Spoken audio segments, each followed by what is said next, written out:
Good morning, everyone. I don't usually do this type of posting, but I have a little bit of time to kill because I need to check out of my hotel room and catch a plane to Cappadocia. But it's raining outside, so there's not really much that I can do, and I'm just going to hang out in my hotel room for, the next little while until I have to check out and then fight the rain and make my way to the airport as dry as I possibly can. Okay, so some initial thoughts on Istanbul. I really like Istanbul. The city is gigantic. Uh, I think it's like 17 million people spread across two continents. And it's a city that I would say is almost like five or six different cities in one. Like it's like Athens and like Rome, but also Lisbon and oddly like New Orleans and like New England. And it's very interesting. Like the southern part of the European side and especially the Princess Islands are very reminiscent of the kind of architecture you would see in places like New Orleans and like Martha's Vineyard and the Massachusetts, New England coast. Big houses made out of wood, big windows. I'll post some pictures, later on, but and I probably already posted some on my stories, but yeah, I was really surprised with the diversity of architecture in this city.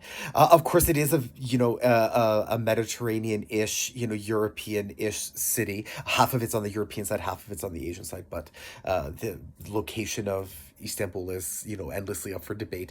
So of course, you have like those, red rooftops. You have, white buildings.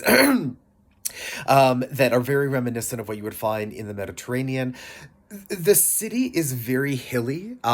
It would be difficult to find a flat walking surface unless you're by the water. Everything else is either uphill or downhill. My legs and my glutes have, the last time I got a workout like this was in Lisbon and San Francisco, right? And so not only does the architecture remind me of both cities, but in fact the massive hills that you have to go endlessly, up and down are also very reminiscent of those two cities. I really liked Istanbul. I highly recommend that you come for a visit. The only two things that I would point out if you are going to make your way here is one, if you're staying in the Sultanahmet, or like, the tourist zone, the area in and around like the Blue Mosque and the Hagia Sophia and the Grand Bazaar, just be prepared to deal with a lot of inflated prices. Like a donaire for Canadian is 20 something dollars. I'm not even kidding. Meanwhile, if you go to the Northern European side or especially the Asian side, it drops to like to like $5, like a far more reasonable sort of price. Everything is targeted towards European and Russian travelers, lots of Russian travelers.